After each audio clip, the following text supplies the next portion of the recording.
പശ്ചിമ ബംഗാളിൽ നിന്നുള്ള രാജ്യസഭാംഗം വികാസ് രഞ്ജൻ ഭട്ടാചാര്യയുടെ കാലാവധി 2026 ഏപ്രിൽ 2 അവസാനിച്ചിരിക്കുന്നു. അതിന് ബംഗാളിന്റെ രാഷ്ട്രീയ ചരിത്രത്തിൽ, പ്രത്യേകിച്ചും CPM എന്ന് പറയുന്ന രാഷ്ട്രീയ പാർട്ടിയുടെ ചരിത്രത്തിൽ ഏറെ പ്രാധാന്യമുണ്ട്. അതെന്താണെന്നല്ലേ? പശ്ചിമ ബംഗാളിൽ നിന്നുള്ള ഏക MP ആയിരുന്നു അദ്ദേഹം. ഏപ്രിൽ 2 പശ്ചിമ ബംഗാളിൽ നിന്ന് CPM-ന് ഇപ്പോൾ പേരിന് പോലും ഒരു MLA-യോ MP-യോ ഇല്ലാതായിരിക്കുന്നു.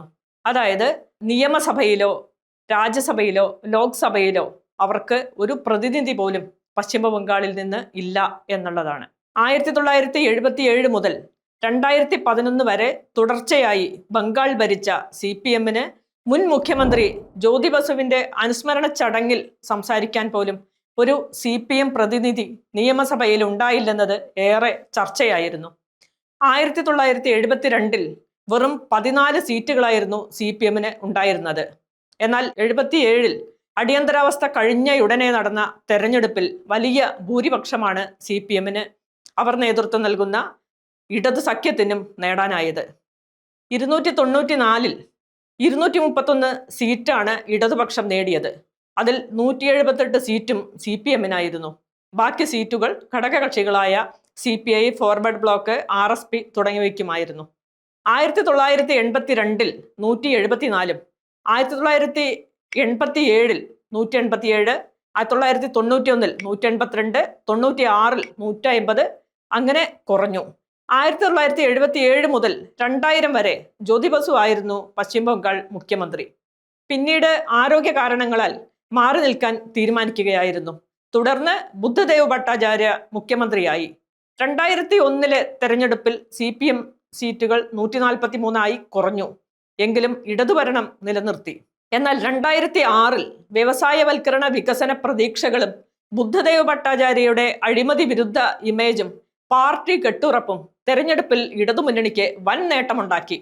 294 235 സീറ്റുമായി അധികാരത്തിൽ വന്നു.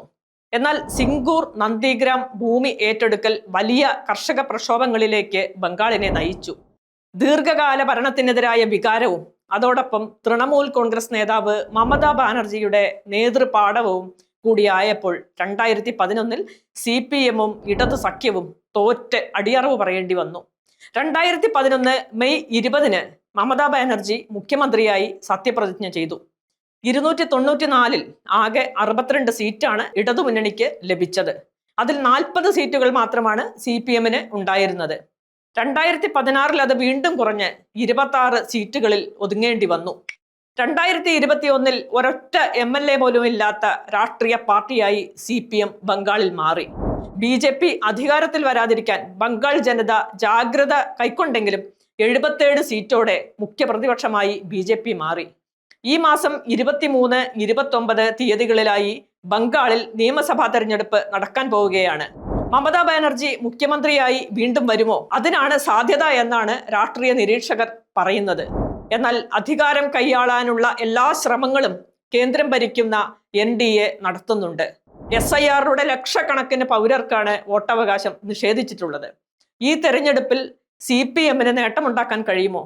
പേരിനെങ്കിലും പശ്ചിമ ബംഗാളിൽ CPM-ന് ഒരു MLA ഉണ്ടാവുമോ? എന്തായാലും ഇവിടെ ബദ്ധശത്രുക്കളായി കഴിയുന്ന കോൺഗ്രസും CPM-ഉം അവിടെ ബന്ധുക്കളാണ് എന്നത് നല്ല കാര്യം തന്നെ.